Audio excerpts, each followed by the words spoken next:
Oh, you are? Yeah. You're working. Hi, Douglas. I am. Tomorrow morning, they did their recce earlier this week. Yes. Reporting on the number of trees that are down, the number of blocks, paths. Eric arriving. Right, let's do the proper things we're supposed to be doing, like making a post and things like that. Right. And yeah, don't know what's happened to Bob. That's only true. I mean, like me, he's with BT, so he can't be just, you know, he can't have no power.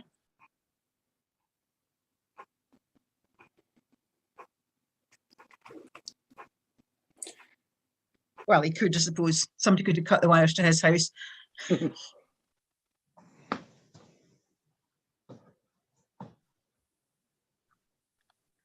Evening, everybody. Good evening. Sue. Evening. Two of my people can't get a camera working. I'm not sure why. Is that Kathy from Paisley? No. There's a Kathy Interu. O'Donnell. That's not Kathy from Paisley, no? No. Can't remember where she's from. Right. Because I've been speaking to Kathy O'Donnell from Paisley today.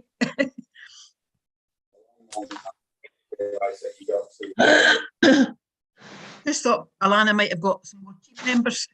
Yes, Anne, It is you, Kathy. it is me. It is me. Very good. Hello again. Hello again, and thanks for your email to me this afternoon. Thank you for That's that. okay. I hope it's useful. Yeah, it will be. I don't know where Alana is. Don't know either. Is it Alana and her husband, or is it just you and Alana? No, it's Alana and her husband, and my husband, Douglas. All right. He'll come on in a wee minute.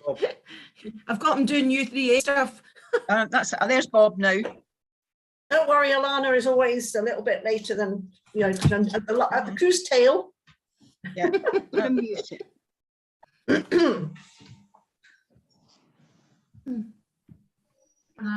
Well, that looks as if we've got our whole team now.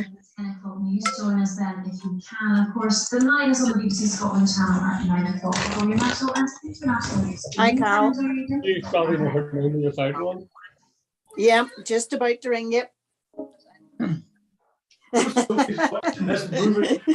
Right, speak to you shortly. Okay. Bye. Disappeared, but it used to be a trifle darker. Hello. Hello. Hi, Ronnie. Hello. Jennifer. Hello from Nairn. We're back. We had a month off. Just renamed and Had to have a month off to recover from the first quiz that we did, but we're back. where are those two? Hello, everybody. There they are. It becomes quite addictive. Oh, I know it does. That's what I'm worried I about. don't know where we can go. You've been studying as well while you're at it. Oh, yes. That's better. Have you got your brain on gear? No, I have no brain today. We're a bit late on brains, I think. Well, we're missing a brain, but we've got a Brian instead. Hello. I'm sure Brian's got a brain as well. No, I was actually in a quiz team once, and we gave ourselves the name 3 Brains and a Brian. Sorry, I'm just getting myself organised. 3 brains and a what? Brian. Just trying to get me into the picture. You know me, I'm the mistress of the pun. Yeah. I know you are. Just have her laying that I'm one. not mute. You're not on mute, you know that? Mute. Right. Is that somebody was echoing? Okay. Yeah, we've got Hi, feedback just somewhere. making the call at the moment. Douglas is looking down. Can we hear him? Hello. Douglas is sitting a long way away from the camera. Haven't he got you, Kenny? Got room here in front of him. Hold on, I haven't done. I can hear you, I think, call. via the phone. Speak again, Douglas. I'm going to ring off and ring back again with a video Oh, call. no, I it's thought I'd done gone. the video call.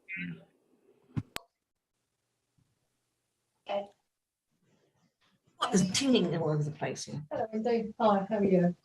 How are you? I hear you've broken your wrist or something. You get messages. You've got to stop hitting him so hard. Hi, Marjorie. Very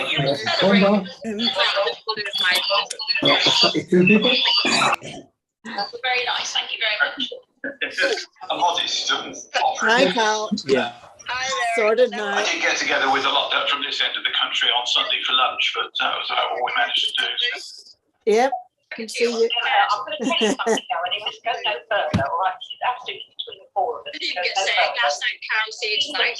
It's in touch with me, and she said, you do know that Sheila and Amy didn't even get saying last night, Carol, see you tonight. We're going to morning,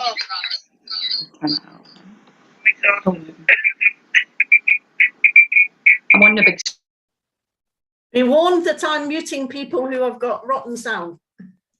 So you might find yourself talking to thin air. Most people seem to be muted at the moment. Well, I've muted a few, I have to admit. The power of Zoom. Actually, apart from you, I think the only one that's not muted at the moment is Bob. Oh, well, he's welcome. Hiding something.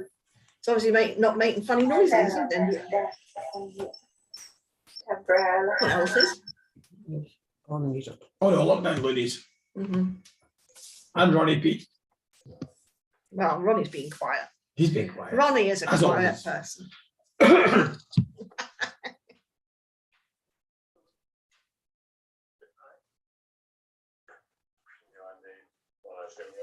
Right, we got my bit of paper ready this time as well.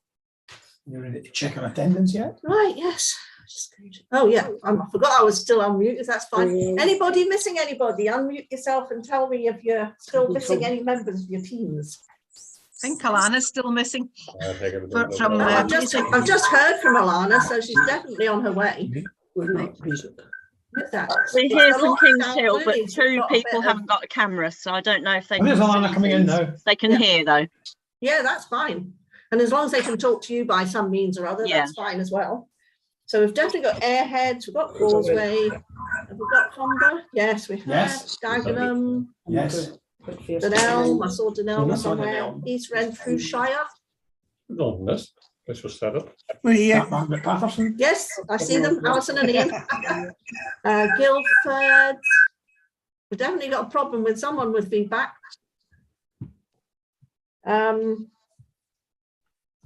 Kings Hill. Yeah, I saw Kings Hill. Got down Looney, saw them. Nen has already said. Pacey's definitely here. And Anne Walsh is definitely here. Does that mean we're all here? I think we are all here. Oh, so wonderful. I will mute myself and hang on a minute while I mute.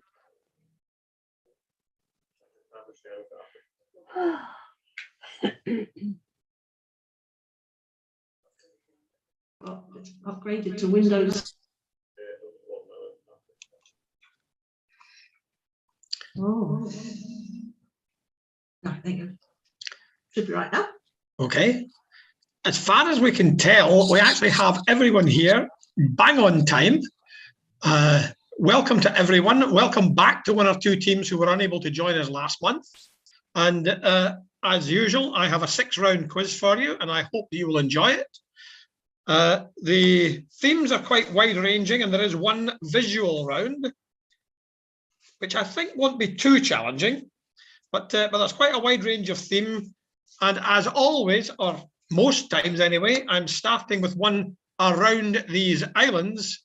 And this time, it had to happen sometime. This time it's sport around these islands, which will no doubt dismay some people, but we're going to have one on sport around these islands. But of course, it's not going to be the obvious thing of 10 football questions or something of that sort. There'll be a few fairly unusual sports mentioned in there. And so welcome everyone. And in advance, I'm going to say thank you to Linda for all that she's done to help get this running and keeping the score for me and so on. Couldn't do it without her. She's an amazing help. So round one, sport around these islands. As usual, we have 10 questions. And what will happen is at the end of each round, once people have had a chance to ask to see any questions again, we'll give you the answers, you mark your own, and then by private chat, send your scores to Linda. So round one, sport around these islands, question 1. 1996 in Atlanta, which swimmer became the first Irish woman to win 3 Olympic gold medals?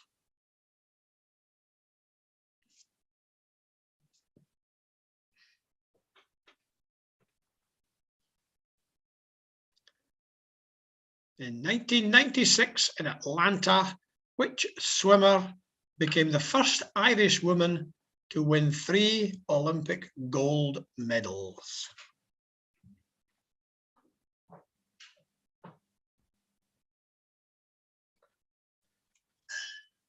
Number 2, which Formula One driver from Somerset won the World Championship in 2009, the only season in which he drove for the Brawn racing team?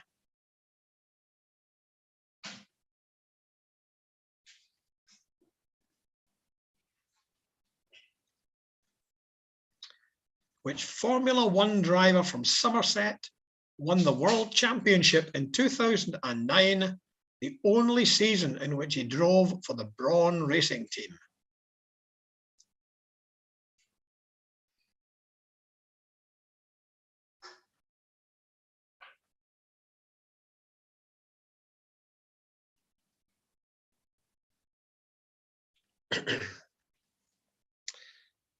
Question 3. Which competition did the Scot Katrina Matthew represent Europe 4 times before being named as team captain for the 2019 event? Note it's this competition, not the sport that I'm looking for here. In which competition did the Scot Katrina Matthew represent Europe 4 times before being named as team captain for the 2019 event?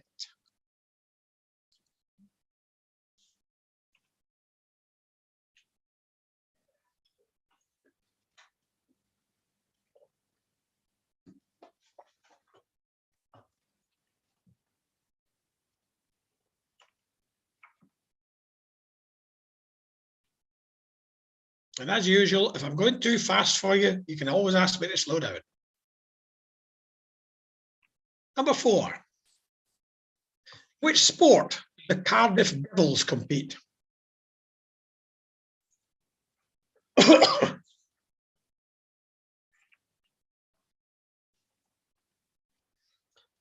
In which sport do the Cardiff Devils compete?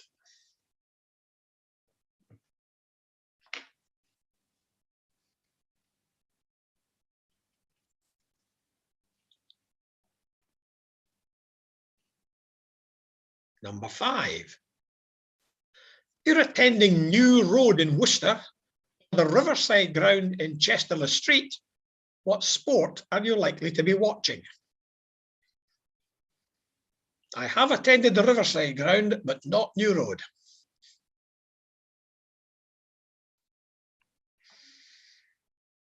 If you're attending New Road in Worcester or the Riverside Ground in Chesterless Street, what sport are you likely to be watching?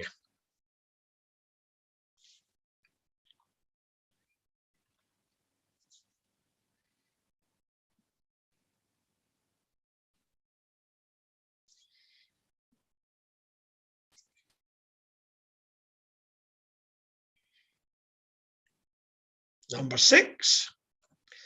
Played by women, Arnogie is a sport equivalent to which Irish male sport?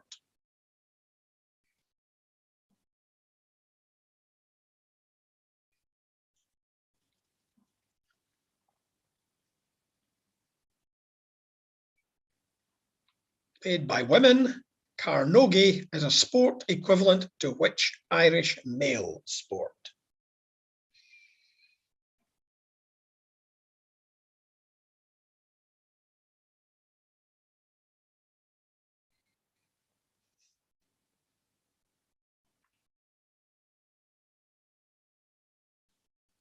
Number 7. Patterson is the highest scorer for Scotland in international matches in which sport?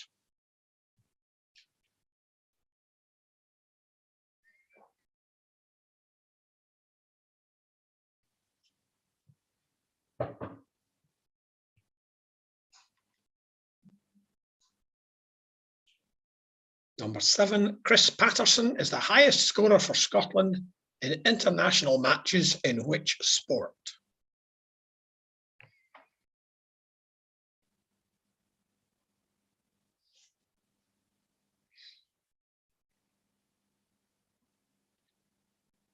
Number 8, which event did the Welsh athlete Colin Jackson become world champion twice and hold the world record for 13 years?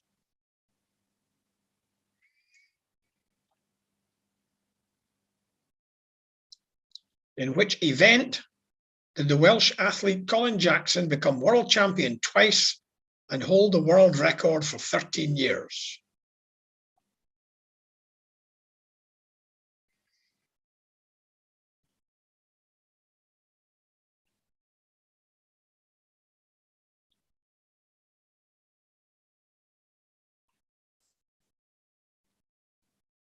Number 9, the only football question. When they moved from Roker Park in 1997, what name did Sunderland FC give to their new stadium? Very pretentious name. When they moved from Roker Park in 1997, what name did Sunderland FC give to their new stadium?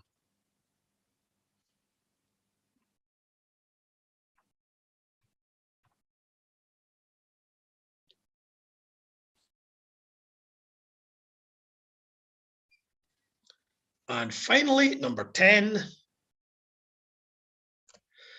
Scottish rower won silver medals at the Olympics in 2000, 2004, 2008 and 2016, and gold at London in 2012. She is now Chancellor of the University of Glasgow. Which Scottish rower won silver medals at the Olympics in 2000, 2004, 2008 and 2016, and gold at London in 2012. She is now Chancellor of the University of Glasgow. If you would like to hear any of the questions again and see them again, just unmute and let me know.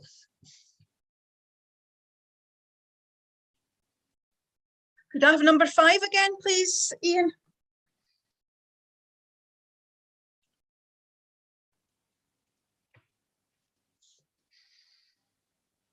You're asking for a question to be repeated, Anne? Yes, number 5, please. Can't hear you. There's no volume from you, no sound from you.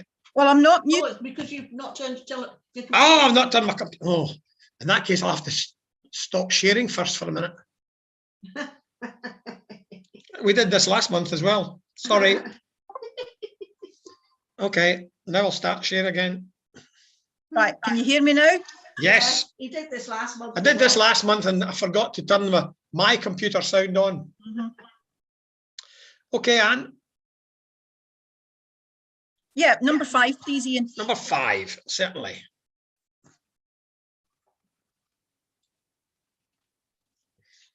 If you're attending New Road in Worcester or the Riverside Ground in Chester Street, what sport are you likely to be watching? Right. Okay, thank you. I think somebody given me the answer to that, but I didn't know what they were giving me the answer to. Okay. Any other ones that anyone wants?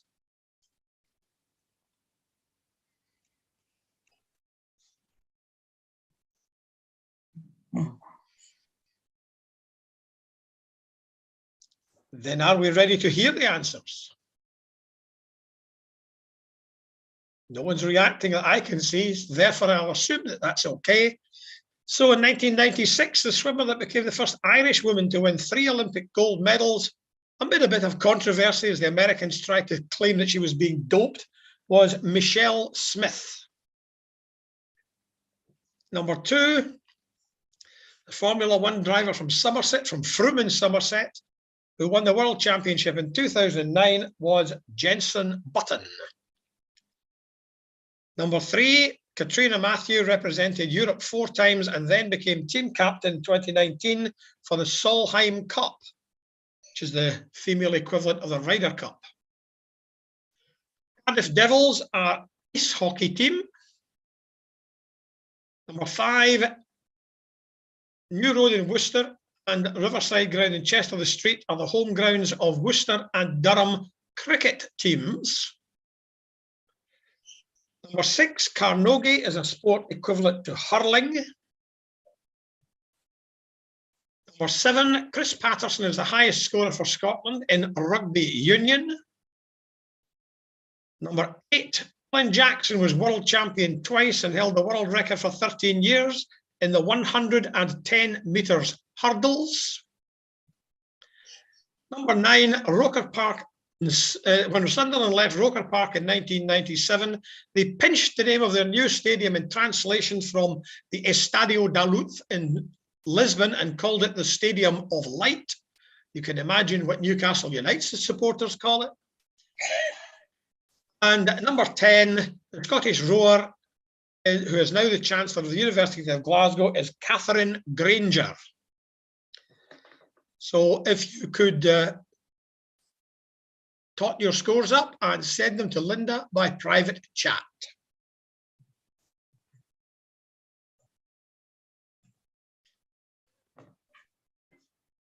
And I shall wait for a moment or two before I move on.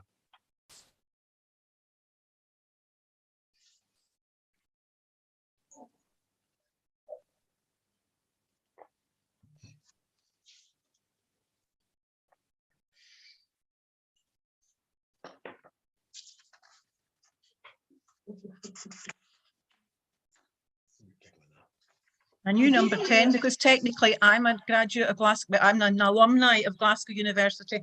I've never been to the place, but I get the material through, and I knew she was. She was alumni of the year a couple of years ago. Right. And then I read it recently. She's now the Chancellor. Yeah. We're both alumni, but I don't remember seeing that. Yeah. Do you not? Maybe you don't read them stuff they send you. Maybe I don't. I've never been there. I became an alumni by default. My college was in Edinburgh. It amalgamated with one in Glasgow, which is now part of Glasgow University Education Department. So, oh well, that was St Andrews, was it? I was never at. No, I was at Craiglockhart in Edinburgh, but it became part of St Andrews in Glasgow. Yeah. Right. Okay. She's also chair of UK Sport. Indeed. I thought you meant Anne Walsh for a minute. I might be chair of some things, but not sport. I think the lockdown loonies have not given me a score, unless I'm missing it. Well, I've been watching him try to type one. Oh yeah, you have. Sorry, found it. Missed it. Okay, we're fine. We're fine. I think. Okay. I do sometimes ask if people have themes they would like me to do a round on, and last month someone suggested food. So round 2 is culinary capers. And question 1 is, owing to a genetic variation in the person eating it, which makes them receptive to the aldehydes in the leaves, some people find the taste of which herb reminds them of soap?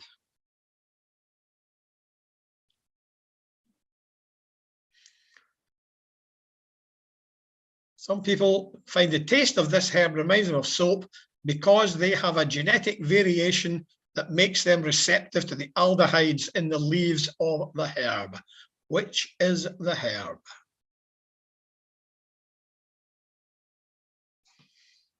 Tends to be a herb that you either like a lot or dislike a lot.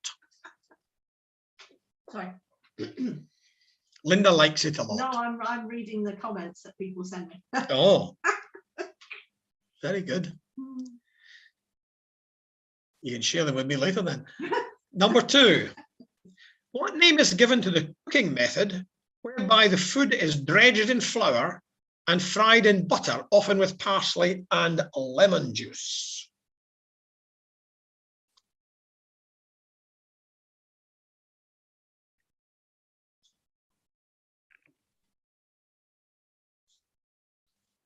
What name is given to the cooking method whereby the food is dredged in flour and fried in butter, often with parsley and lemon juice?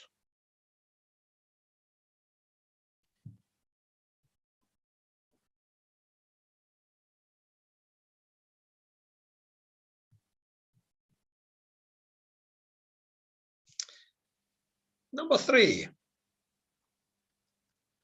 Rye bread usually contains what is often referred to as a seed, but is actually the fruit of which plant, a relative of both fennel and cumin?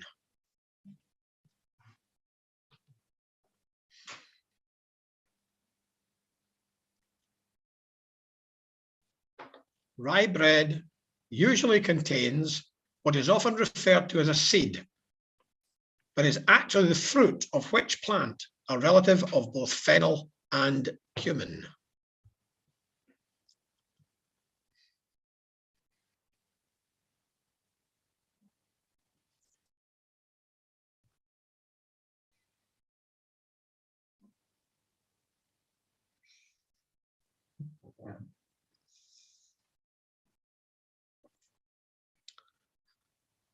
Number 4. Punchki are deep fried dough balls filled with jam or other sweet filling. In their country of origin, they are eaten on Fat Thursday, the Thursday before Ash Wednesday. That is this year tomorrow. Which country is it? And it's not a misprint, it's not Fat Tuesday, it is Fat Thursday. Punchki are deep fried dough balls filled with jam or other sweet filling. In their country of origin, they are eaten on Fat Thursday, the Thursday before Ash Wednesday. Which country is it?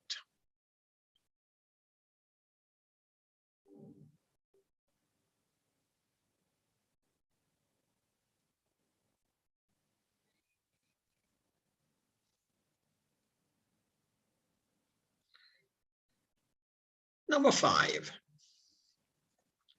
What name is used to describe intramuscular flecks of fat in a piece of steak?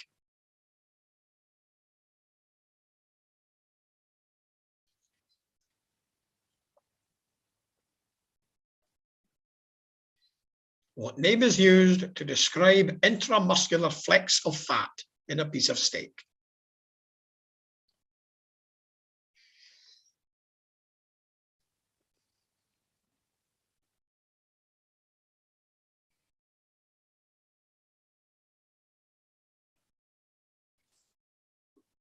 Number 6.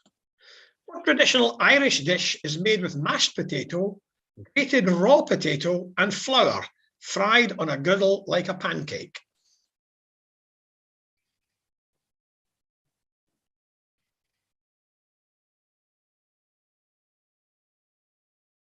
What traditional Irish dish is made with mashed potato, grated raw potato, and flour, fried on a griddle like a pancake?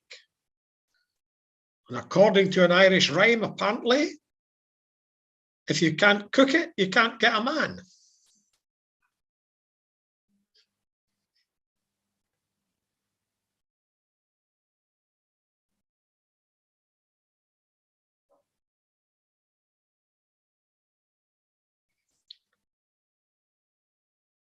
Number 7. Cuisine of which country would be likely to be the specialism of a restaurant offering the noodle-based soup pho on the menu?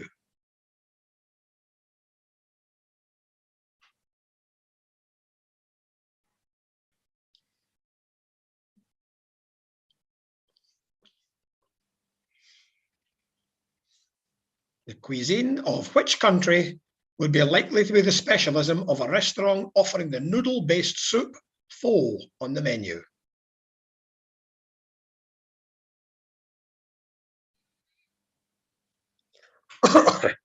Number 8.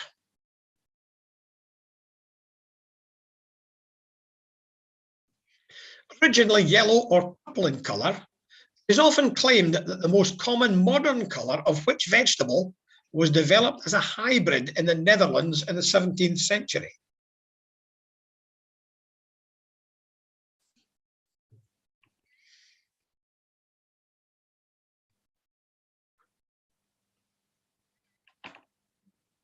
I think you can still get purple ones.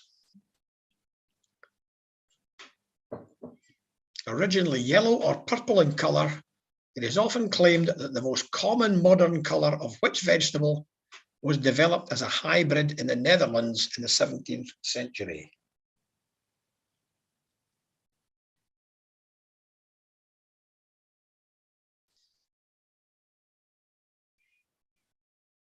Number 9. Often used in Indian and Southeast Asian cooking, which form of sweetener is made from the concentrated juice of sugar cane or palm sap?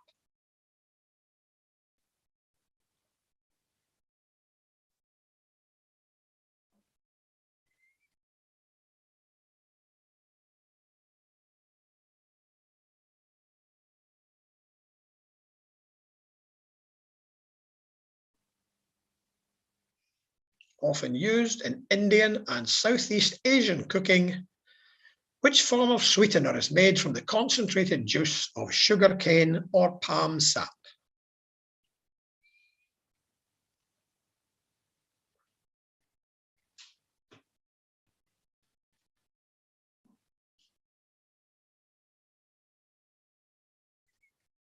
And number 10, what other name for butter beans derives from their origin in South America?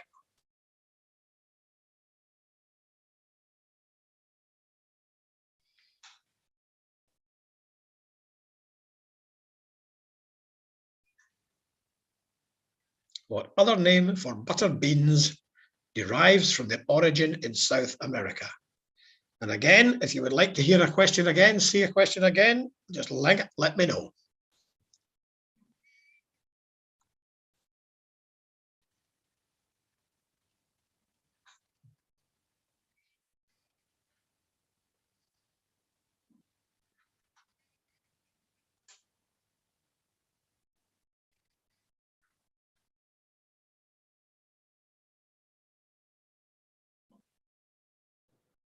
Can you tell me what was question 8, please? I certainly can. Number 8, I'll show you it again too. Originally yellow or purple in colour, it is often claimed that the most common modern colour of which vegetable was developed as a hybrid in the Netherlands in the 17th century?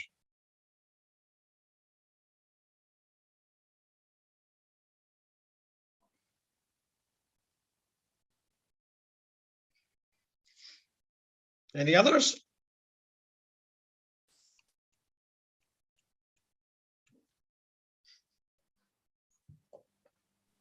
Can we have a look at number 10 again, please, Ian? Yep. What other name for butter beans derives from their origin in South America? Hang on.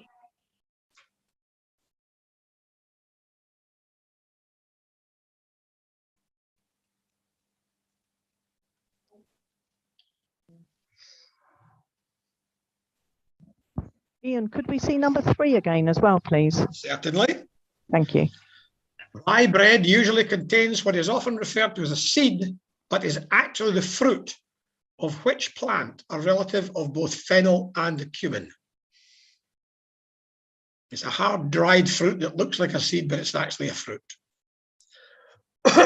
Number 9, please, Ian. Often used in Indian and Southeast Asian cooking, which form of sweetener is made from the concentrated juice of sugarcane or palm sap?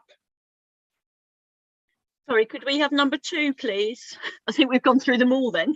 Not quite, but we're bouncing back and forward a bit. But what name is given to the cooking method whereby the food is dredged in flour and fried in butter, often with parsley and lemon juice? If you saw it in a menu, what word would be used to describe that? Oh, when Linda makes it, it is lovely. Usually with one particular item.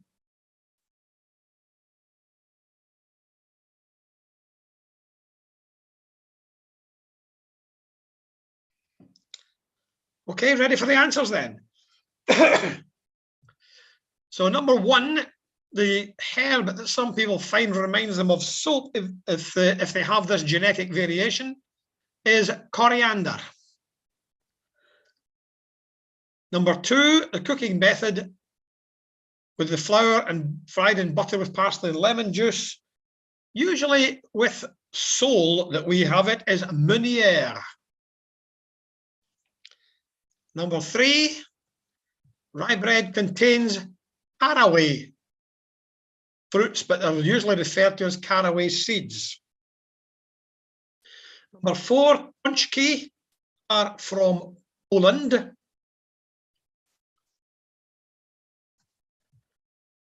Intramuscular flecks of fat in a piece of steak are described as marbling. Number 6, Irish dish made with 2 types of spuds and flour fried in a griddle is boxty, B-O-X-T-Y. Number 7, cuisine of Vietnam would be the specialism of a restaurant offering po soup. Number 8, that's the carrot. Maybe the clue was in the Netherlands and the colour is orange.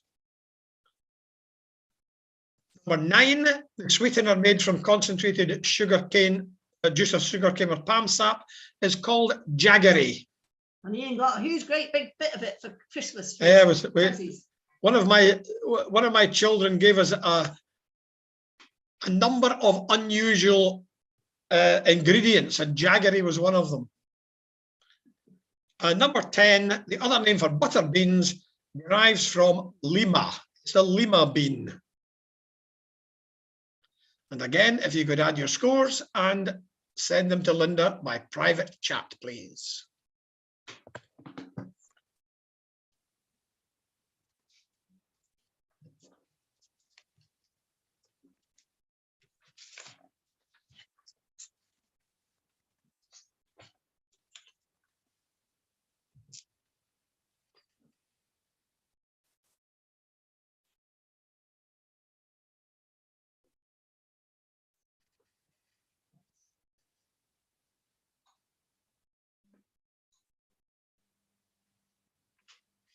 And at the end of round 3, but before I give the answers, I'll get Linda to share with you the scores for the first 2 rounds.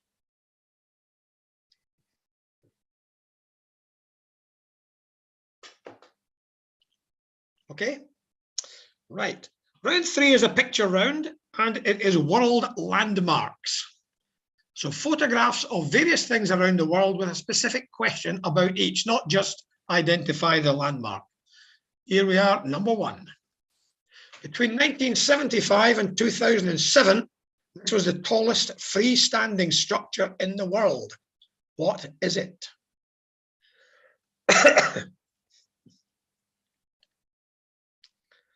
Between 1975 and 2007, this was the tallest freestanding structure in the world. What is it? It was overtaken in 2007 by the Burj Khalifa in Dubai.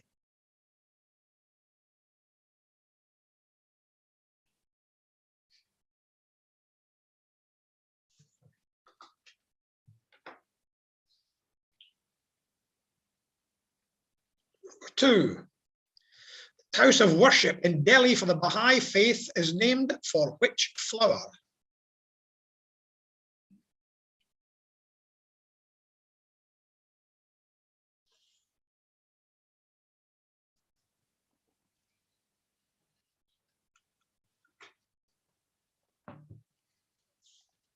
This house of worship in Delhi for the Baha'i faith is named for which flower?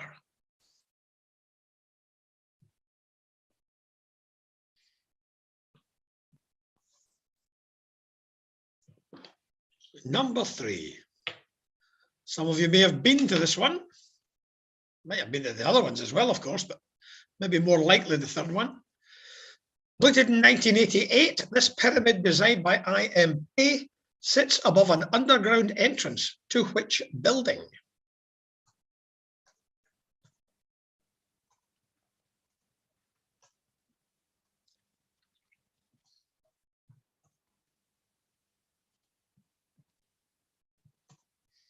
Completed in 1988, this pyramid designed by IMP sits above an underground entrance to which building?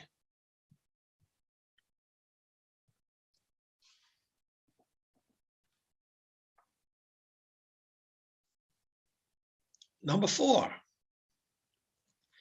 Which city, capital of an autonomous region of China, is this palace?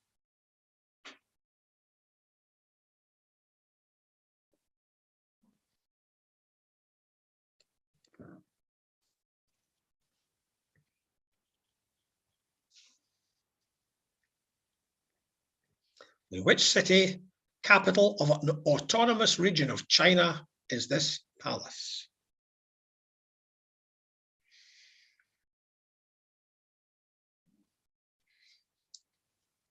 Number 5, I suspect most people will get this one. What's the name of this sculpture?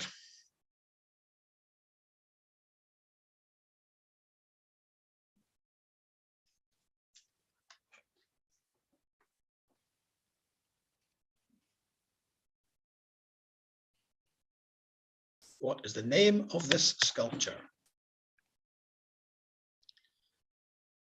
Number 6. Which civilization built this 15th century citadel?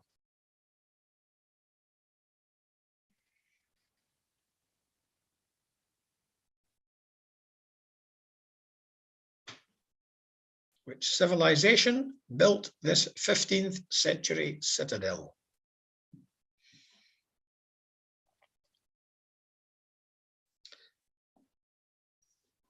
Number 7. Discovered by a teenager in 1940 when his dog fell down a hole, this painting is estimated to be 17,000 years old. Where can it be seen? And I don't just want the country, I want to be more precise than that. A lot more precise than that. Discovered by a teenager in 1940 when his dog fell down a hole. This painting is estimated to be 17,000 years old. Where can it be seen?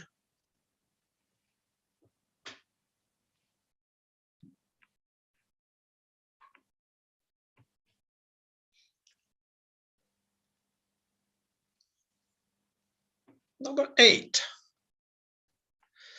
Rebuilt in 1999 after being destroyed by the Indian Army in 1984, the Sikh religion holds this building in Amritsar as its main spiritual site. What is its name?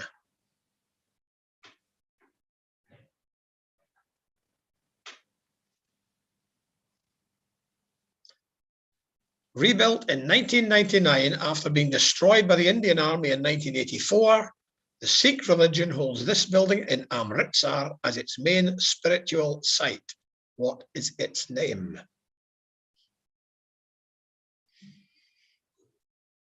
Number 9, another one that I think maybe you might get, most people. Identify this mountain.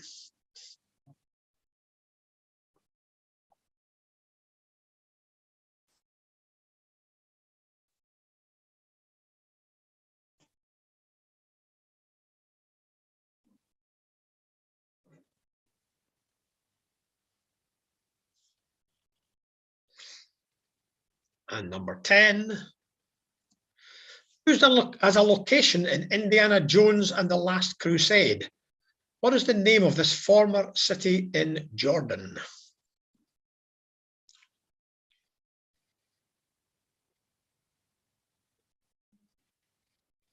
Used as a location in Indiana Jones and the Last Crusade.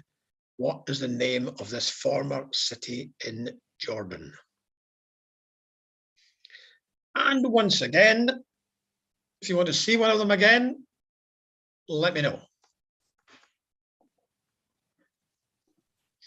Ian, can I just ask for clarification? For number 8, do you want the English name? Yes. Okay, thank you. CN Tower, yeah. Largely because I don't know the name in the Indian language. Fair enough. Number 7, please. And somebody's just said the answer to number 1 out loud. Well, mute yourselves then. That's okay, I knew it anyway. Number 7, discovered by a teenager in 1940 when his dog fell down a hole. This painting is estimated to be 17,000 years old. Where can it be seen?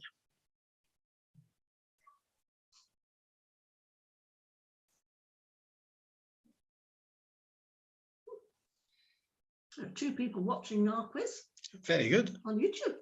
Excellent. John Hunter and who else? Hello. Right, are we ready for the answers then? Can you just Ian, repeat could number we have one, number please? 4, please? Oh, somebody wants number 4. Oh, yeah. Oh. Number 1. I'll go back to number 1 after now that I'm at number 4. Which city, capital of an autonomous region of China, is this palace?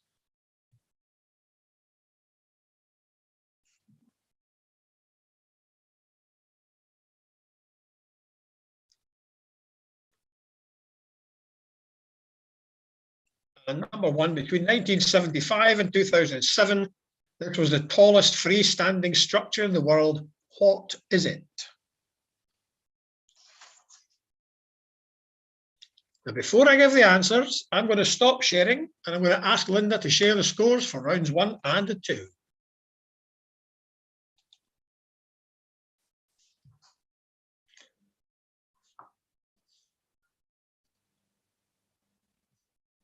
Check, please, to make sure that they are accurate. Oh my goodness.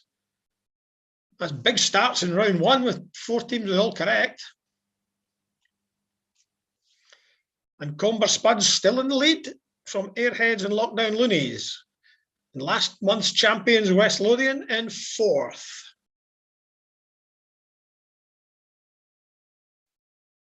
Fair spread of scores there, but we'll see how it goes after the 3rd one.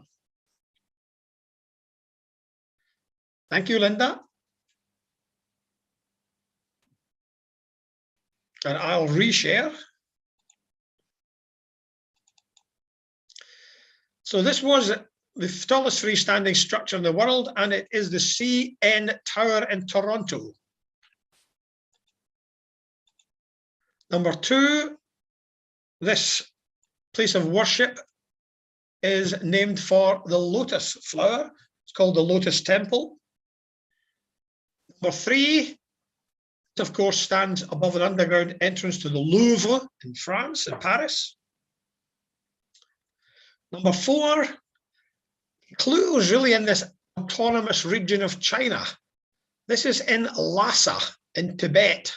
It is in fact the, let me get this, it's the Potala Palace in Lhasa in Tibet, where the Dalai Lama used to live. Number 5, this is the Little Mermaid in Copenhagen. Number 6, Machu Picchu, this is, built by the Inca civilization in the 15th century. Number 7, this painting is in the Lascaux caves in France. So Lascaux is what I was looking for. Number 8, this is simply known in English as the Golden Temple at Amritsar. Number 9, I think probably most folk would identify Mount Fuji from that one. Number 10, this is Petra in Jordan. Once again, if you could add up your scores and send them to Linda.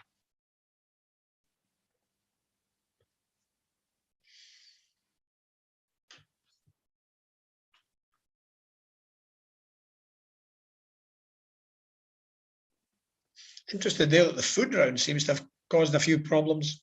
Well, it caused a few problems for the person that requested it in the first place. But I'm not letting on who that is. Okay. And once Linda tells me she's got all these in, I shall move on to round 4.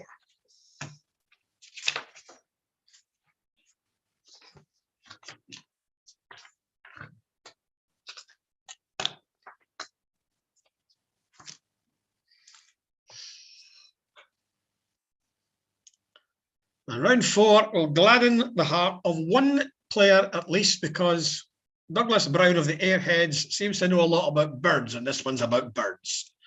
So Douglas will probably quite like this one. Maybe I can trip him up on the odd one though. Round 4, birds. Number 1, if a bird can be described as passerine, what is it able to do?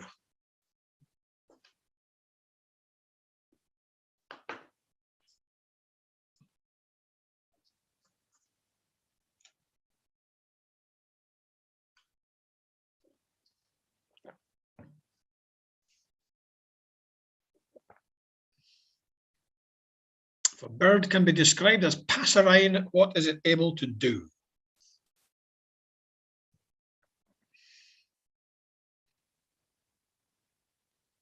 Number 2, which bird has the longest wingspan at 3.7 meters?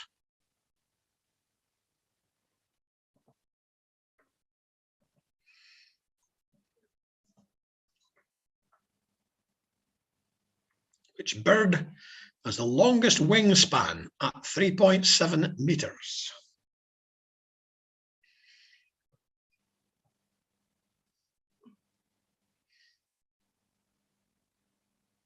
Number 3 is quite a common quiz question, but I thought I'd include it anyway. Which bird did the RSPB adopt as its logo in 1970?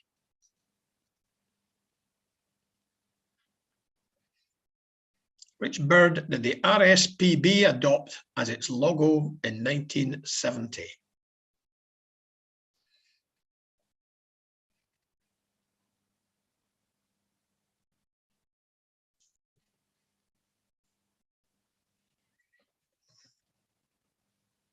Number 4. Flamingos are famous for their pink colour, which results from their diet. What colour are they at birth?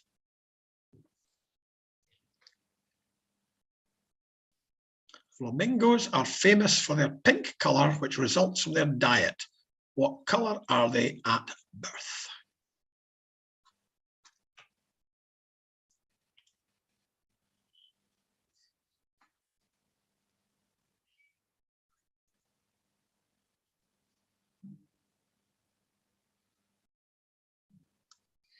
Number 5. According to the RSPB, what is the most common wild bird in Britain? And it may surprise you. According to the RSPB, what is the most common wild bird in Britain?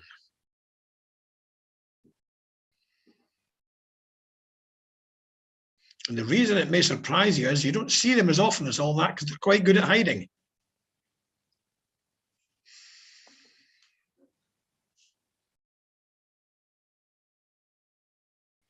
Number 6.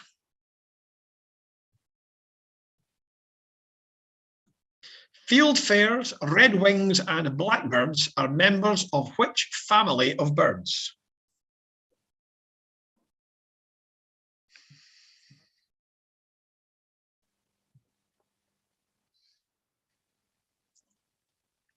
Fieldfares, redwings, and blackbirds are members of which family of birds?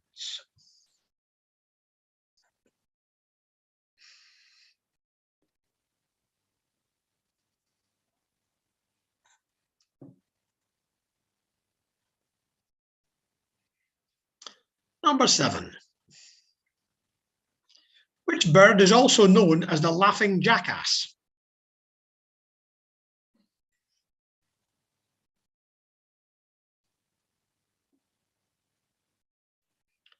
Which bird is also known as the laughing jackass?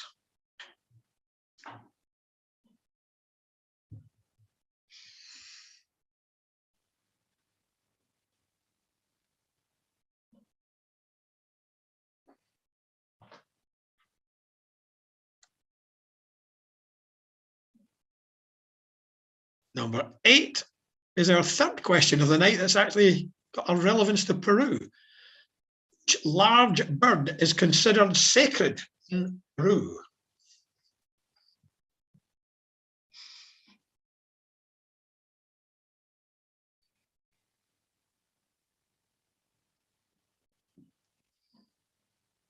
Which large bird is considered sacred in Peru?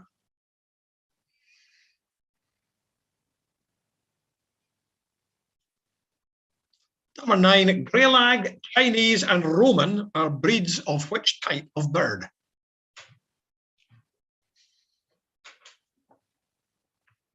Greylag, Chinese, and Roman are breeds of which type of bird?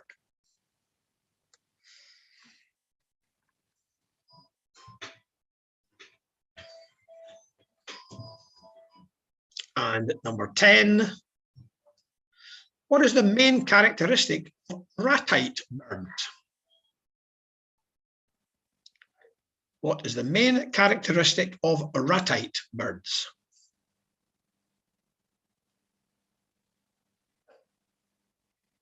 And once again, if you want anything repeated, let me know.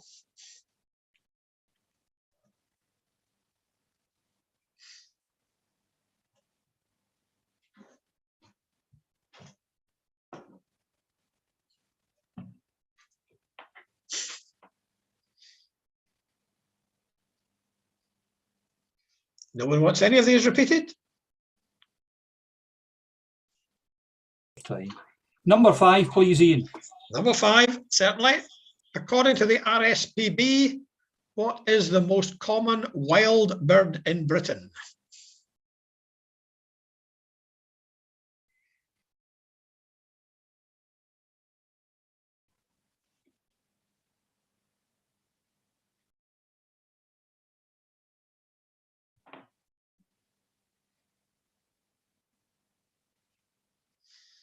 That might be testing out Mr. Brown.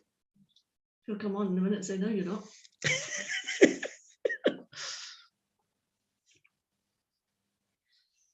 Any others, or are we ready for the answers? If I've got number 8 right, I can tell you now, it combed my hair when I was in Peru. It combed your hair when you were in Peru? Flew right across my head. Just skipped right. the top of my head. Well, I'll tell you what, if that's correct, that was quite an experience. It was, believe you me. I've got this visions of a bird standing next to you and combing your hair with his beak. Maybe that's not quite what you meant. No, it was its claws, actually. Better you than me. Can we send one to Prime Minister's question time? Yeah, it can only be an improvement. Okay, answers then. It looks as though we're ready. If a bird can be described as passerine, what is it able to do? Perch on a branch. Because it's got forward and back facing toes. Number 2, the bird with the longest wingspan at 3.7 meters is the wandering albatross. Number 3, the RSPB adopted the AVO set as its logo in 1970. Number 4, flamingos at birth are grey. Number 5, the most common wild bird in Britain, according to the RSPB, is the wren. Number 6, fieldfares, redwings and blackbirds are members of the thrush family. Number 7, the laughing jackass is a kookaburra. Number 8, you can tell me now if it was, it's the Andean condor. You had your hair combed by a condor. It was a rescue. It had been injured and it was in a rescue centre. Okay, just for a minute, I thought you were almost being carted off to Al Erie somewhere. Number 9, grey lag, Chinese and Roman are all geese. I remember as about a 21-year-old having to try to give water to Chinese and Roman geese that were being used as guards at a whiskey bond. They are not birds to meddle with, I can tell you. Number 10, the main characteristic of ratite birds is that they are flightless. That would have been the Ballantyne's distillery. Yes, it was, you are correct. I thought you said you weren't talking to him again, Stuart. That's because of the sports round. Yes, you're right. After the first couple of rounds, I said I wasn't going to talk to him, but he's redeemed himself a bit. That's cruel, Stuart. Okay, once again, if you add up your scores and pass them to Linda. I didn't get Paisley's previous round, so if I could have both, that'd be good. Before I let loose round 5 on you. That sounds ominous. Oh, very ominous. This is probably going to lead to some debate in amongst the teams. Unless, of course, there are people who know their cinema particularly well. Oh, somebody's off for a cup of tea now. we have a member of the air team who goes away, or a member of the air quiz, they do it individually, who goes off to make a cup of tea. Whatever's the music, right? To do with music, yes. However, this is not music, this is cinema. Do we have the scores in? Depends on the era, whether I be any use or not. Well, it's going to be fairly mixed eras. I think it should have them, but I just missed some of them. Right, I think, I hope you've all sent your numbers. I'm missing a few, but that's because I'm not looking at the chat right, so. Well, we can always ask again later if you want. Yeah. So I'll move on to round 5, which is called Which Actor? And in this round, I'll name 3 roles played by the same actor in different films and give the years in which the films were released. Please identify the actor in each case. Okay? 3 roles played by the same actor in different films, along with the years in which the films were released. Sometimes there's more than 3 films, but there are 3 roles. So, number 1. Steve Biko in 1987, Reuben Hurricane Carter in 1999, and Robert McCall in 2014 and again in 2018. Who played these roles?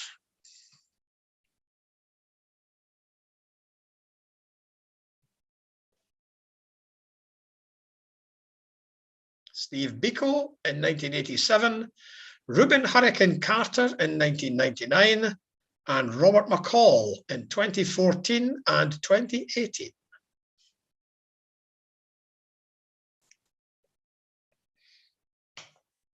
Some of the names of the characters may be a little more familiar than others. Number 2, Anna Leon Owens in 1956, Terry Mackay 1957, and Hannah Jelks in 1964.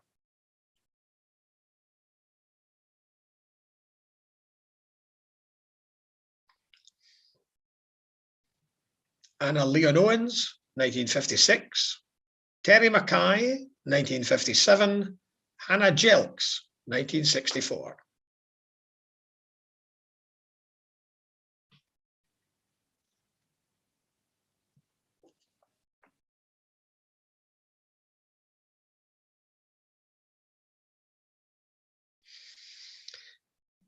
Number 3, Captain Virgil Hilts in 1963, Thomas Crown in 1968, and Henri Charrière in 1973.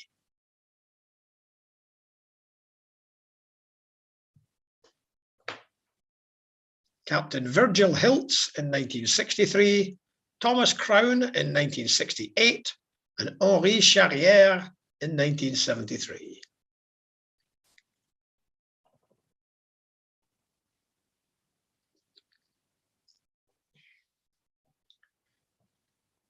Number 4, Eleanor Dashwood, 1995, Sybil Trelawney in 2004, 2007, and again in 2011, and P.L. Travers in 2013.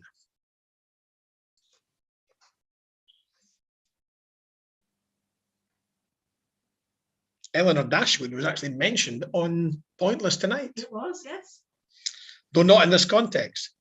Eleanor Dashwood, 1995, Sybil Trelawney in 2004, 2007, and 2011, and P.L. Travers in 2013.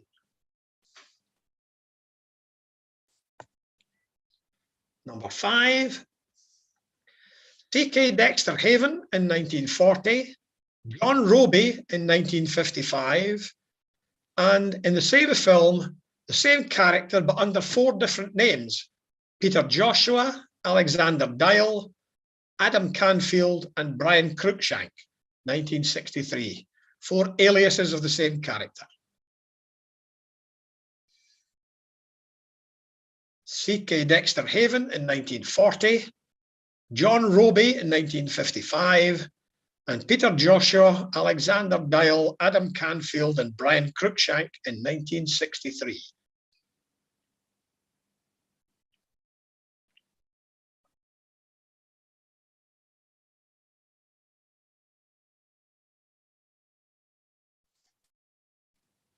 Number 6. Rhoda May Brown in 1990, Dolores Van Cartier in 1991 and again in 1993, and Guinan in 1994 and 2002.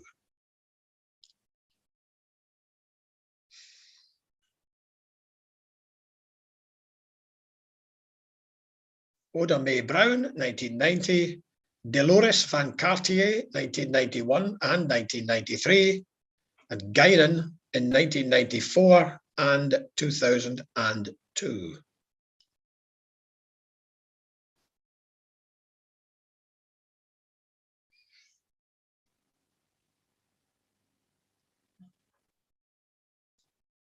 Number 7. Abraham Van Helsing in 1958, 1960 and 1974. Sherlock Holmes in 1959 and Doctor Who in 1965 and 1966. I knew you should have let me proofread it. See, you've missed out space. So I have, between the D and the 1. Sorry. So Abraham Van Helsing, 1958, 1960 and 1974. Sherlock Holmes, 1959. And Doctor Who, 1965 and 1966. I know how that's happened, because to begin with, I thought there was only one Doctor Who in 65, and then I discovered later there was a second one. Ah.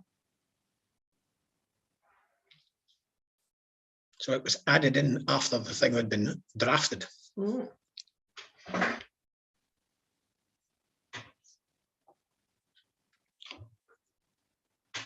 Number 8. Anna Karenina in 1927 and again in 1935. Mata Hari in 1931.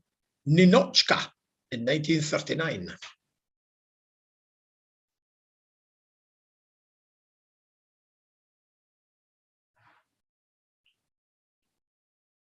Anna Karenina, 1927. I suspect a silent film, and 1935, one with voices, a talkie. Mata Hari in 1931 and Ninochka in 1939.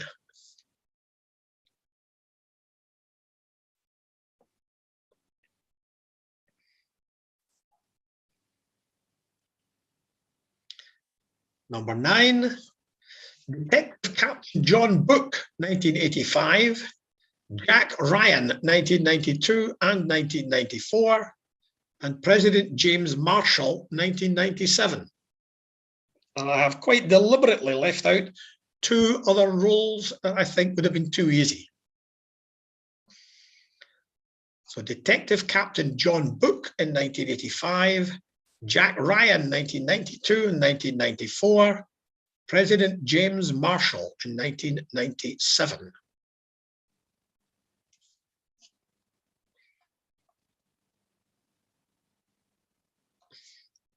And finally, number 10, Vivian Ward in 1990, Anna Scott in 1999, and Tess Ocean in 2001 and 2004.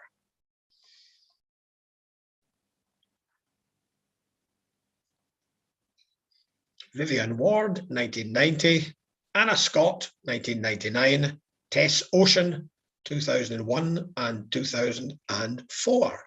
Once again, if you want to see any of them again, let me know.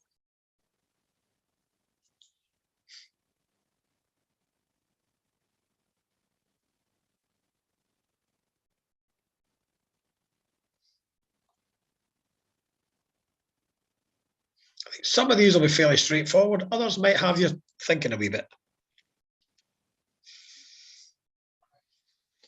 But you've definitely heard of all of them.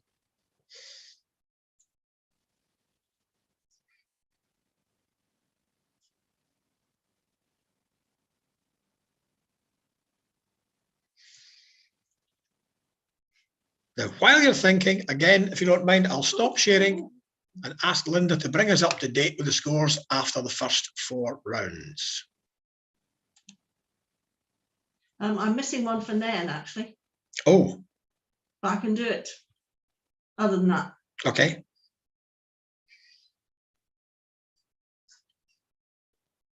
they can add it on Which round themselves. are you missing? The round 4 Good. for Nan. I'm just going to check back and see. 1, 10, 7, 10, 9. Yeah, I think I have. Kenny, we can hear you.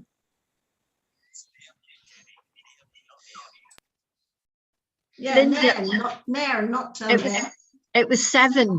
Net. I thought I'd sent it, but it's 7 for round 4. Okay, sorry, I'll add it in a minute. You can work that out for yourself then. Well, at the moment, so that would be 25. Still very close at the top, but now it's Ayr slightly in the lead. Comber Spuds second, Daggers and West Lothian next, and then Guildford and Kings Hill and Lockdown Loonies next, and only 4 points among the whole lot of you. Yeah, everything to play for. So 2 rounds to go, round 5 and round 6. A lot of changes could take place there. Let me know if there's anything wrong. Okay, I shall now reshare my screen.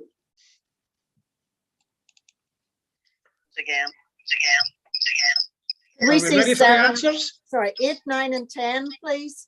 Oh, you want to see them again? Okay. 8, 9 and 10. Number 8, Anna Karenina, 1927, and again in 1935.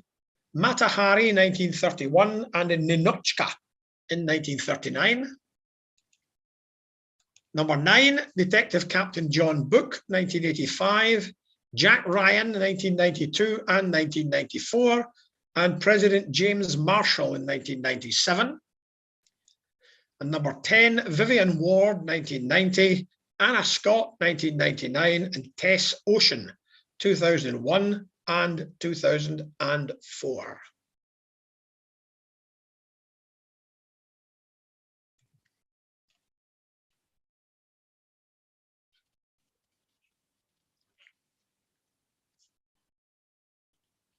Okay, are we ready then?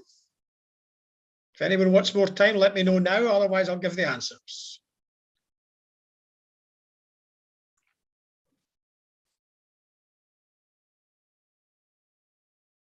Okay, here come the answers. Number 1.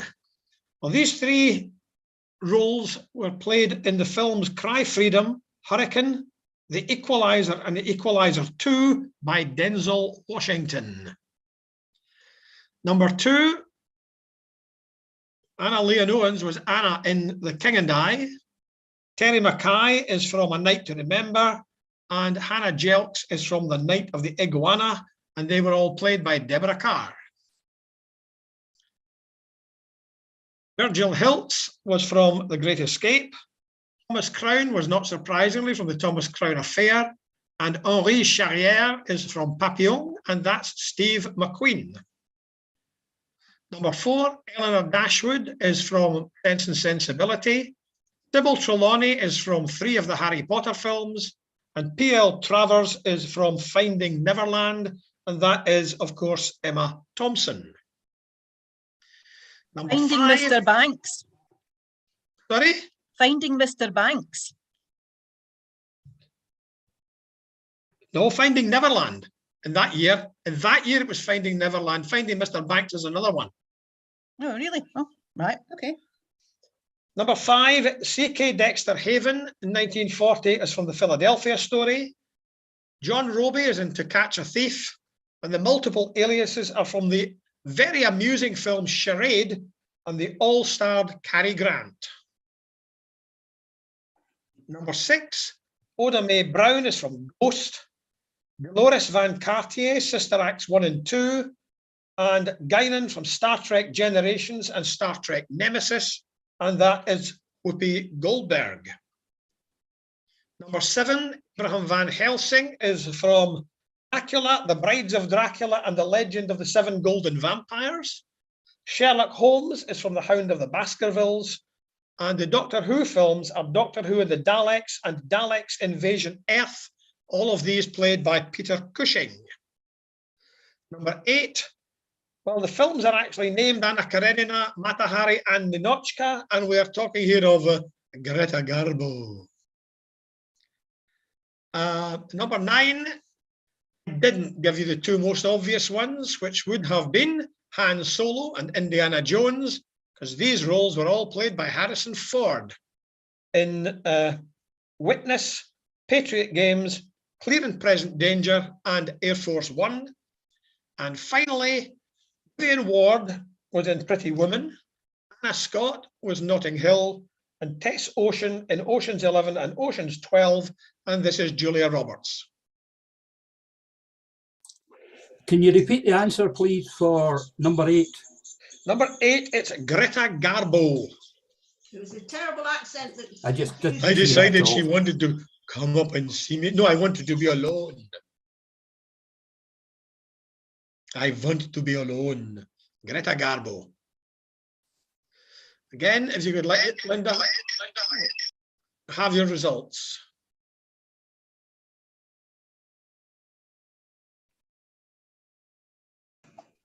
Ian, did she not speak in a Swedish accent?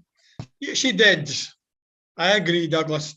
My efforts were not particularly convincing. I know. My grandmother was Swedish. Maybe I should have introduced Gibor, Gibor, Gibor.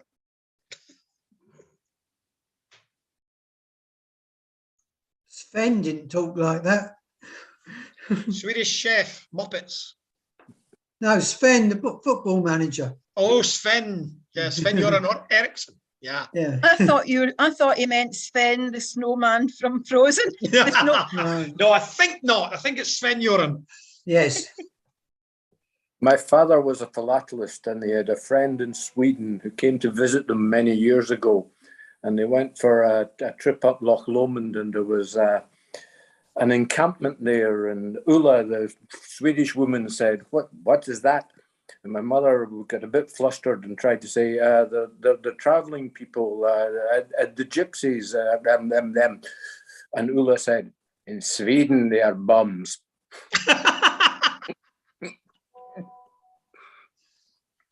That will probably get me banned from U3A. No, well, you were quoting somebody. I said something in earlier on when there was only Ian and Linda and I. I said a word which is closely related to the one you've just said, shall we say. Actually, I thought, Stuart, what you were going to do is tell us about, there was when I was a boy, way back in the 1960s, it was alleged that there was on Inchmurrin a naturist colony, and I thought you were going to refer to that.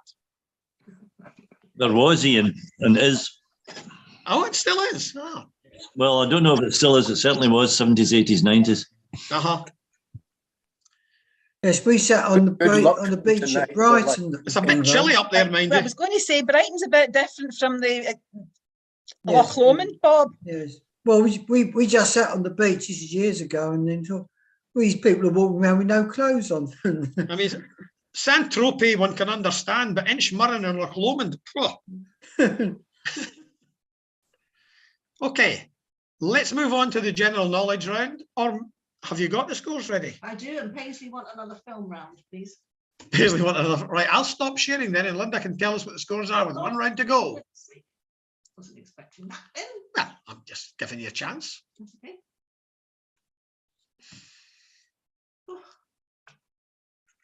Back again. Too busy reading all the lovely messages and everything as well. Oh. Yeah, Well, the answer, of course, to Paisley is that we do have film rounds quite often. I wouldn't mind another one like that, that's for sure. Fair enough. You got them, did you? Hang on, my computer's not is playing up a bit now, just to be difficult. Oh dear.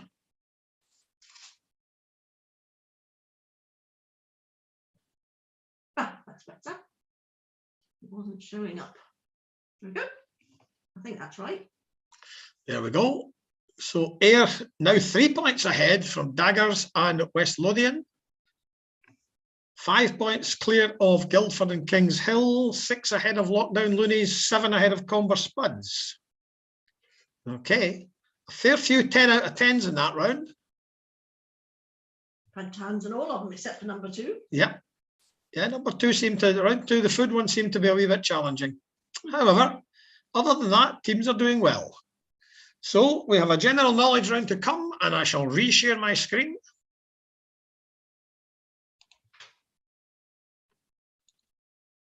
and move on to the general knowledge round. Question 1. Which parliamentary official summons the members of the Commons to attend the Lords to hear the Queen's speech at the state opening of Parliament? Which parliamentary official summons the members of the Commons to attend the Lords to hear the Queen's speech at the state opening of Parliament?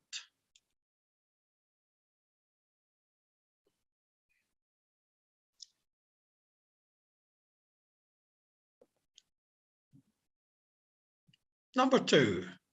Which South American country adopted the US dollar as its official currency on 13 March 2000, replacing the former currency? Where inflation had gone utterly berserk.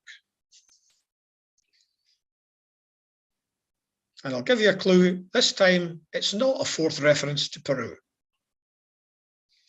Which South American country adopted the US dollar as its official currency on 13 March 2000, replacing the former currency?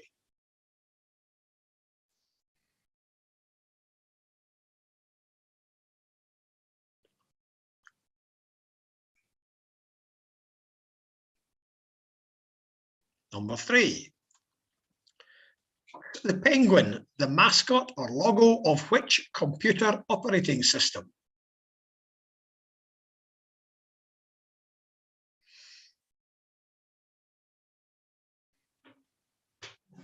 Tux the penguin is the mascot or logo of which computer operating system?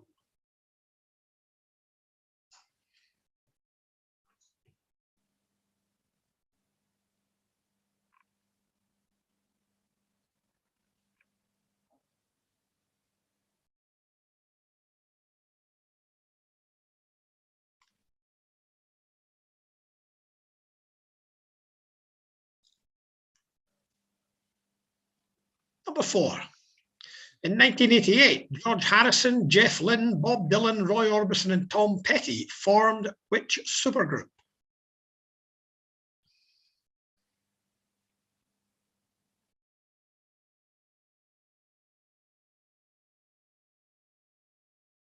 In 1988, George Harrison, Jeff Lynne, Bob Dylan, Roy Orbison and Tom Petty formed which supergroup?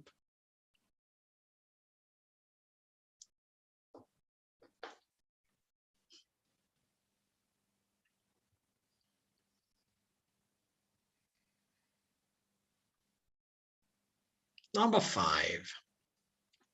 Developed in 1939, what name was given to the stereoscopic system in which 14 small photographs are inserted in cardboard discs so that the users can see 7 three-dimensional images? I remember being given one of these as a child. A relative from Canada sent us over some stuff. Developed in 1939, what name was given to the stereoscopic system in which 14 small photographs are inserted in cardboard discs so that the users can see 7 three-dimensional images?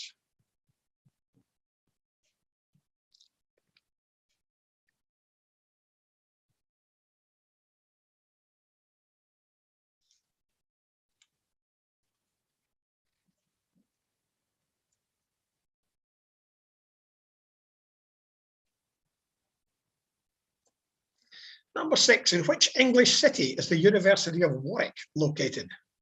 Clue, it's not Warwick.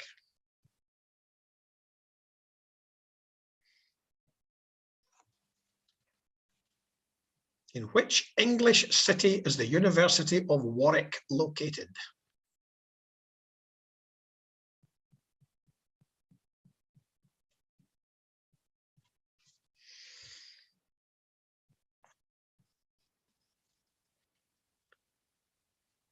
Number 7, which early 20th century art movement, which emphasized strong colors and aggressive painting techniques, a leading exponent being Henri Matisse, gained its name from a French word meaning wild beasts?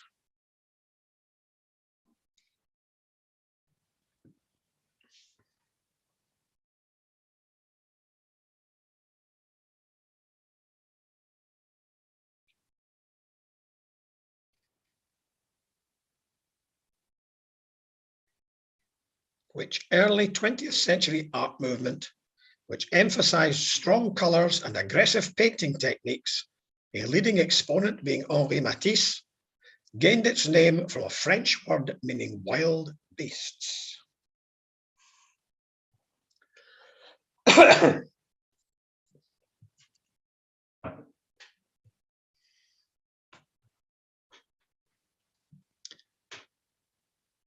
Number 8. The southern third of the Arabian Peninsula is a desert area known as the Rub al-Khali in Arabic. What does this translate to in English? It was featured in the recent television adaptation of Around the World in 80 Days.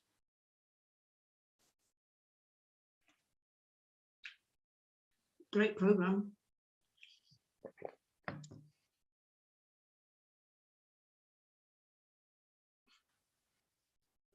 The southern third of the Arabian Peninsula is a desert area known as the Rub al-Khali in Arabic. What does this translate to in English? It was featured in the recent television adaptation of Around the World in 80 Days. And having watched it, I then read Jules Verne's Around the World in 80 Days and found that there were, at the very beginning and the very end, a couple of links to the TV program and nothing in between.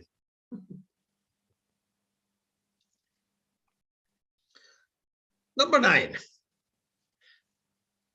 Which television cartoon character is a member of the Loyal Order of Water Buffaloes?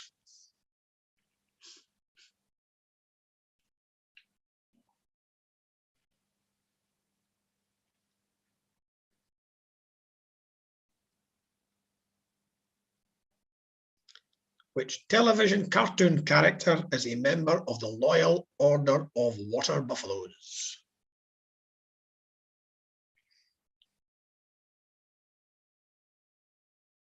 And our final question, probably tonight.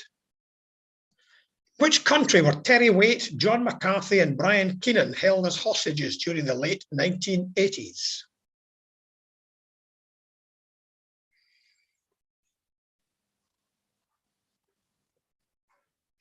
In which country were Terry Waite, John McCarthy, and Brian Keenan held as hostages during the late 1980s?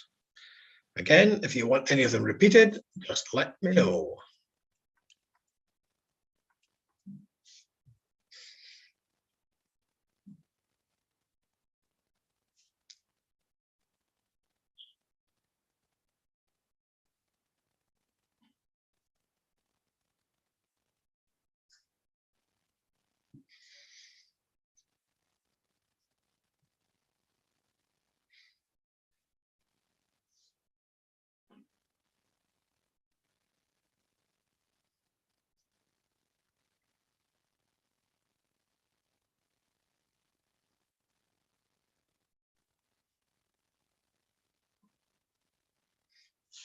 Nobody seems to want any of these to be repeated, unless... Can we have 3 and 4 again, please?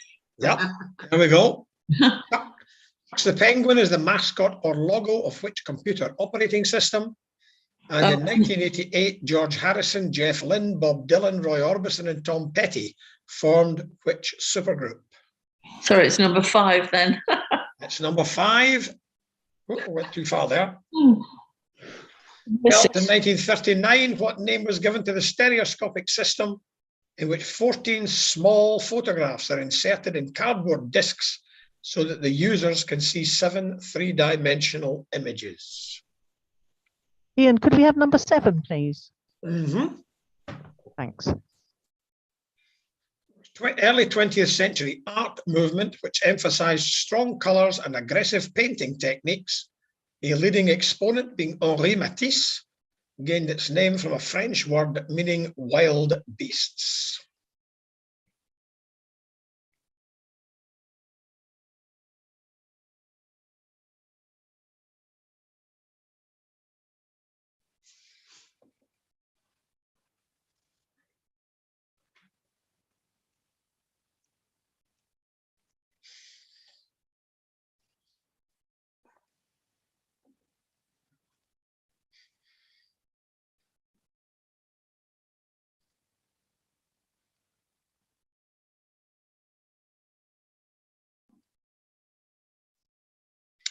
Okay.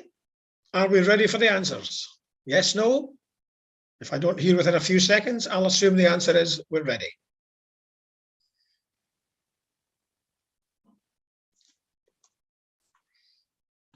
Okay. Question 1, it is Black Rod who summons the members of the Commons to attend the Lords. Number 2, the South American country which adopted the US dollar is Ecuador. Number 3, the penguin is the mascot of Linux operating system, Linux. Number 4, George Harrison, Jeff Lynne, Bob Dylan, Roy Orbison, and Tom Petty formed the Travelling Wilburys. Number 5, the stereoscopic system was called Viewmaster. I remember one of the things that we got sent to us from Canada was a set of rules on a Boy Scout jamboree in Canada. And another one was the Cape Breton Trail. So interesting things to get from Canada, especially when you're about 10. Number 6, University of Warwick is located in Coventry. Number 7, Les Fauves or Fauvism is the name of the 20th century art movement. Fauvism. The Rubalcali translates as the empty quarter. Number 9, Fred Flintstone is a member of the Loyal Order of Water Buffaloes. I will also accept Barney Rubble because Fred's pal Barney was a member as well. And number 10, these 3 gentlemen were held as hostages in Lebanon in the 1980s. So if you could again let Linda know your scores and we'll find out who are this month's winners. Or indeed, whether I shall eventually have to use this tie-break question to be sitting here for months and months and months. And do feel free to unmute. And yep, unmute and chat.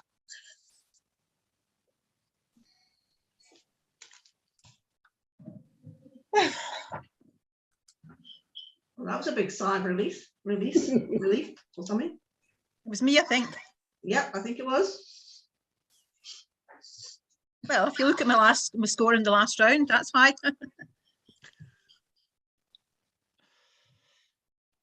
Well, I tried to mix things up as usual. I tried to mix things up quite a lot.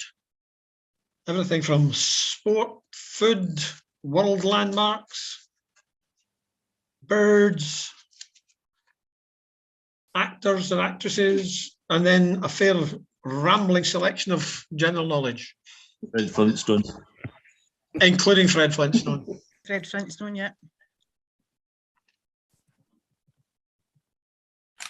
Yeah, rounds like that, you know, I quite like.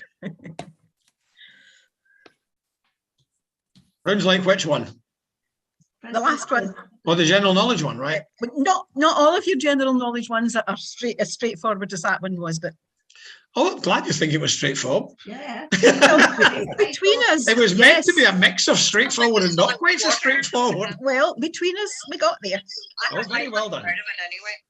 See, that's the benefit of being in a team. But one person doesn't know, somebody else may. Yes. Ian, what was the answer to number 8 in that last round, please? Number 8. I'll just check it back. The empty quarter. Oh, thank you. There you go. Oh, that was quick. Oh, damn it. One behind. I knew you were going to say that. Ow! Airheads beat West of Eden by 1 point. Oh. And then we have the Daggers, Guildford. 10. Daggers and Guildford equal 3rd, Kings Hill 5th, Comber Spuds 6th, 7th equal, Causeway Giants and Lockdown Loonies. High score of 54 out of 60, which is 90%. That's pretty good. Second again. Of our 12 teams, 8 have managed to get 75% or better, so that's pretty good too. And everybody got over half marks, which also makes me pleased.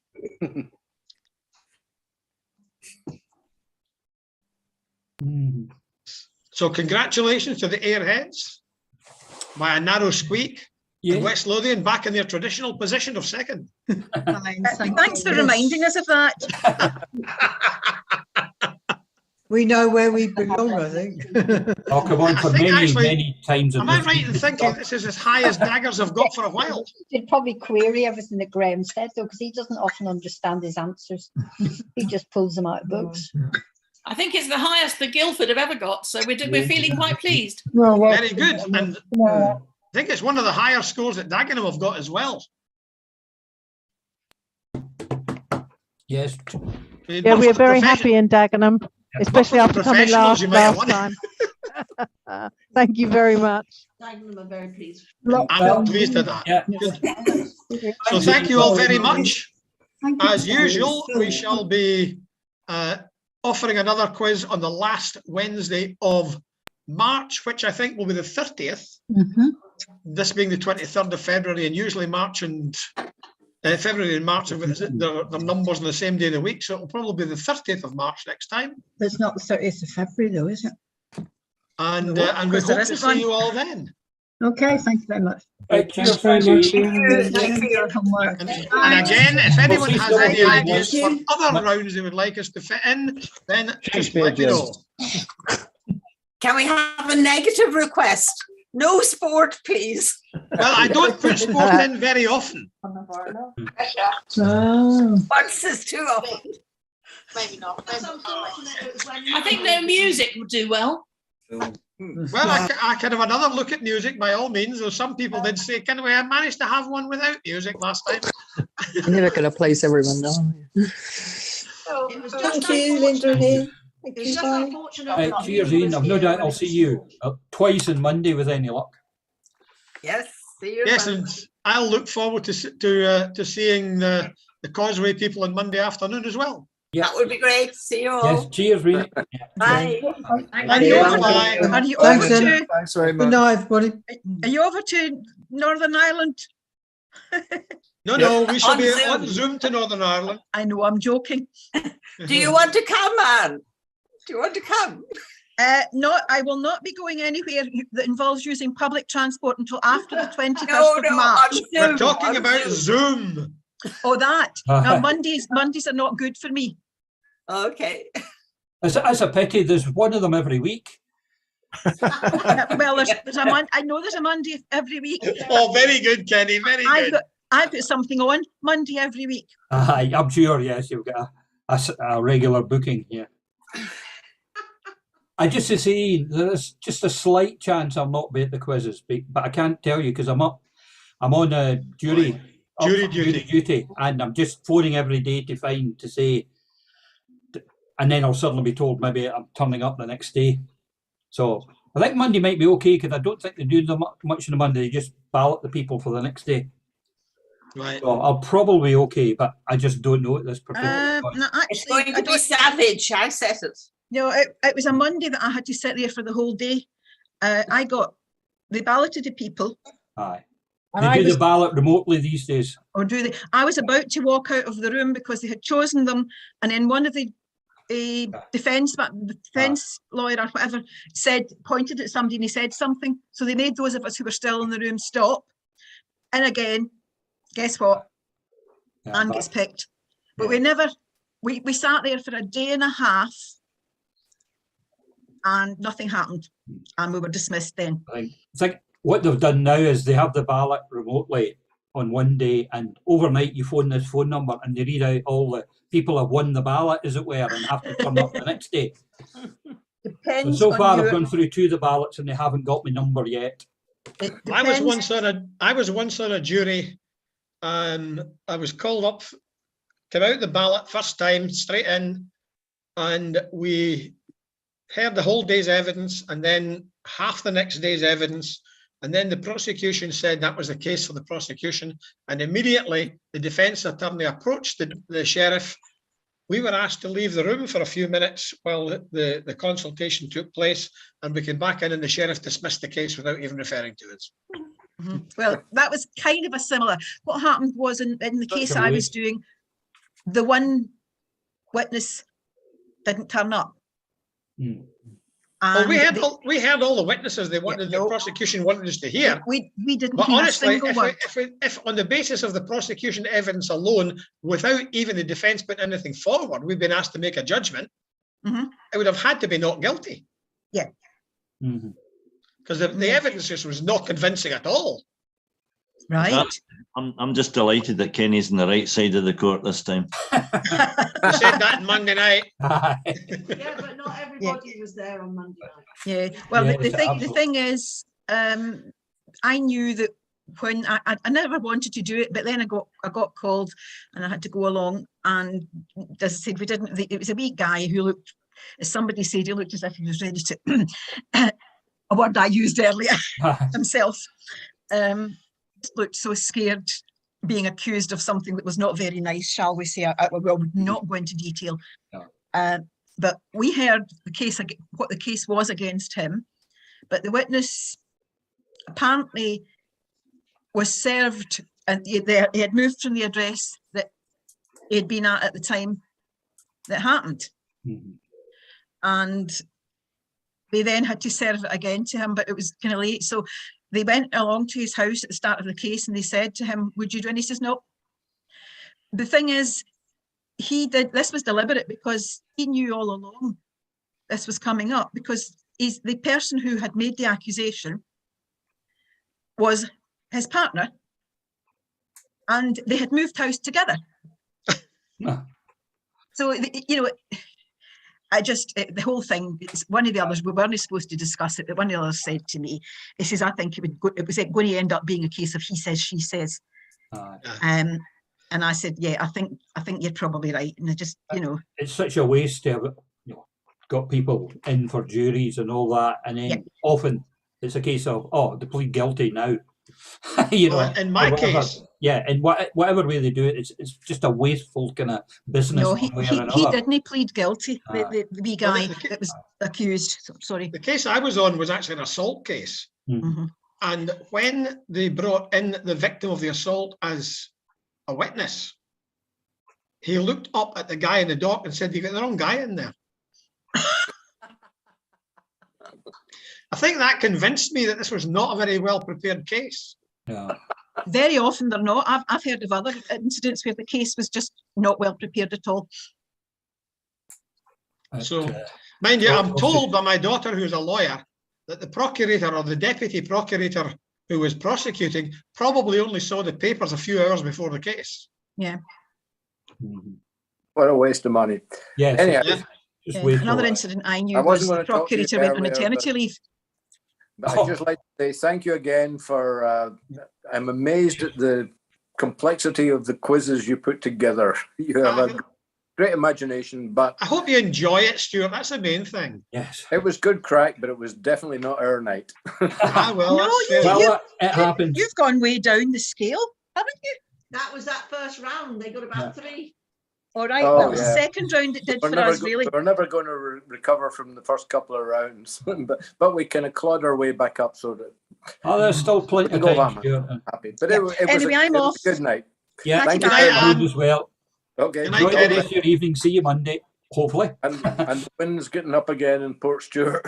All right. Well, it'll be a bit breezy there, I imagine. Yeah, it certainly is. Yes. Good stuff. Right. Bye again. Thank you. Bye, folks. Thank you. Bye. Bye.